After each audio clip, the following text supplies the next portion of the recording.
How is it you've thought for so many years that you could drive a car, put miles on it, put a dent or two in it, burn through the tires, run it till it's out of warranty, trade it in dirty, buy a brand new car with a warranty, with no dents, clean it as a whistle, and stay at the same payment or decrease in payment? Tell me how those customers think. Now, you guys are a salesman now. Now, tell me why you've thought that. Think about it, right? That can't be done unless what? Equity programs. Right? Or money down, right? So if I say to her, how'd you get them so low? She's going to say, well, those aren't low. Or she can say, what? I put money down. Right? So what's she going to have to do this time? Put money down. Right? But let's say she says, I say, well, how'd you get them so low? She says, well, man, I don't think they're low. Well, you must have put money down, right? She goes, no. Well, then you must have had equity in your trade. The car that you traded in on that must have been worth more than you owed on it, right? No. And chances are she owes more on a car than it's worth currently, correct? 80% of the time that's the case. Only 20% of the people have equity in their car like Joanna does. 80% are flipped or even are flipped. Meaning, they owe more on a car than it's currently worth. Or you must have been a really shrewd negotiator, huh? Right? Yeah. That's it. That's right. That's one. You better sharpen your pencil. Right? Because I don't pay too much for nothing, right? Okay. Let me ask you this. Where'd you buy that car at? What dealership? Uptown Pontiac. Right. How was the experience there? How was the salesperson? It was okay. It was okay. What would have made it better? If I hadn't been there for 8 hours. The time's money, right? Yes. Yeah. I mean, 8 hours. Wow. That's crazy. That's crazy. Do you mind me asking how much? Well, I don't know. I mean, if you make $20 an hour, right, that's a couple $100 almost, right? Right. Times money. That's crazy. That's absolutely crazy. What else? On a scale of 1 to 10, 10 being the perfect sales experience, how would you rate that sales experience? My last sales experience? Where you bought that car? A 3. A 3. Yeah. What else other than the time made it a 3 rather than a 10? My car wasn't ready, it wasn't clean, the salesman kept disappearing, Right. left me for hours by myself. Right. Car wasn't clean. Salesperson left you alone, didn't know, so you're just like Sitting there waiting, watching television, that's it. Right, you watch TV at home, right, or be at work making money, right? I understand. And did you have the car serviced there as well, or somewhere else? No, I didn't service the car. Yeah, that figures. Where'd you have it serviced, at a local place near you? No, here. Oh, you had it serviced here? Yes. How was the service here? Service was good. Right, was it convenient for you? Yes. Great, excellent. So, Monica, I want to make sure that I heard exactly what you said here. I've taken notes, but I want to make sure I heard. The salesperson in the dealership that you want to buy your next car, this car from, because obviously you've already made a decision to buy one, you're just trying to figure out from whom and where. That person is got to understand and appreciate and have empathy for you that you don't have all the time in the world. Right. Right? You've made a decision to buy a car. This shouldn't take all day. Frankly, if you're here any more than a couple hours today, here buying a car, it's your fault, not mine. Right? I'm going to tell you that right now. Okay. And that's kind of what I'm trying to do now, is trying to shorten the process up for you, frankly. And from what I hear you say, that during the transaction, that you want me around, at least if you have a question, I'm here to answer it. Right. Right? And obviously, I mean, there's no way I'm going to deliver a car to you dirty. I mean, that car's going to be pristine. As a matter of fact, this is what I did when I sold cars. I used to always wear a handkerchief in my pocket. Always. And then have another one in my inside pocket.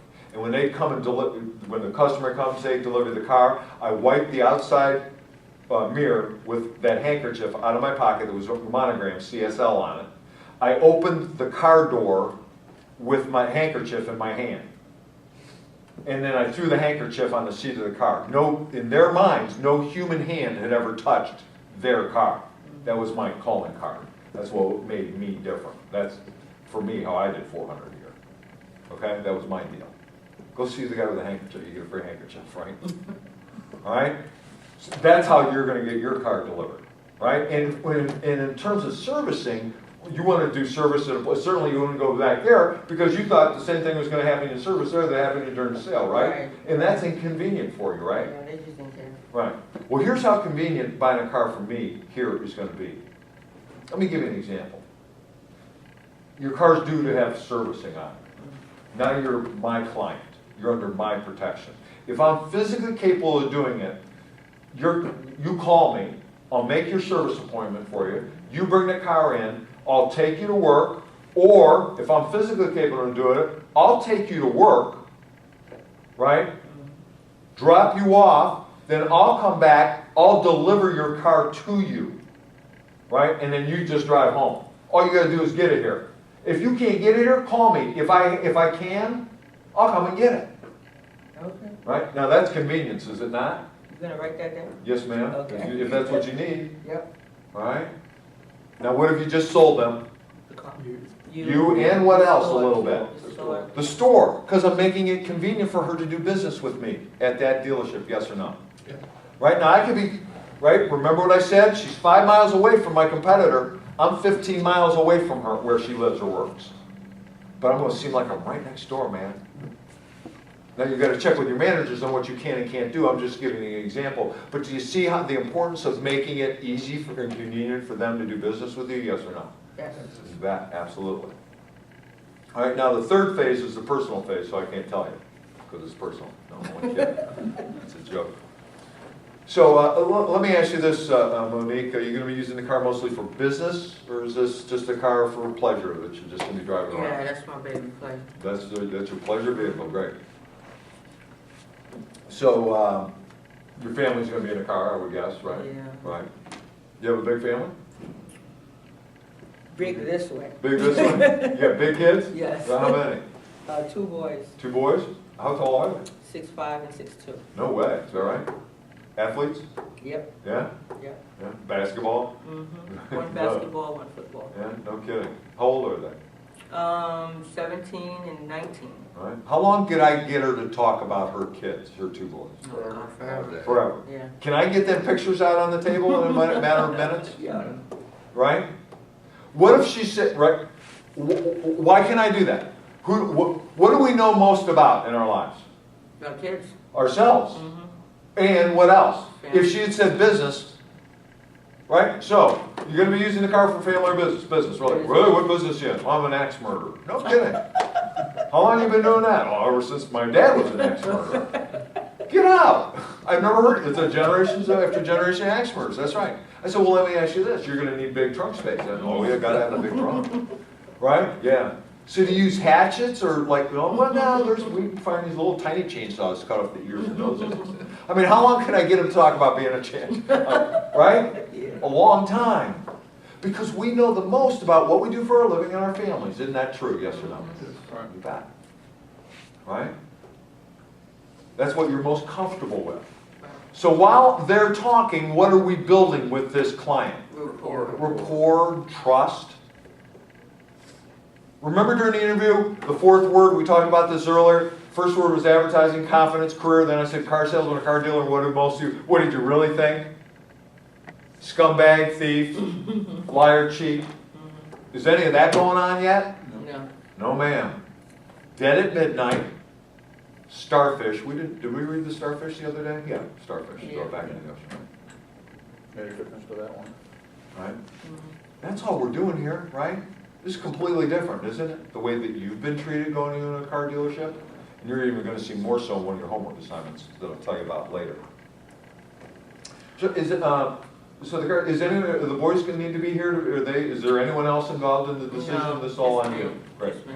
Okay. What could she say? Yeah. Yep. Yeah. And what would you guess we would ask then? Who? Who? Yeah. Right, would be the right thing, right? And who could she say? Husband. Give me another. Boyfriend, Father. father, Right? Son. kids. And what do you think we should ask at that point in time? Where are they? Where are they? What could she say?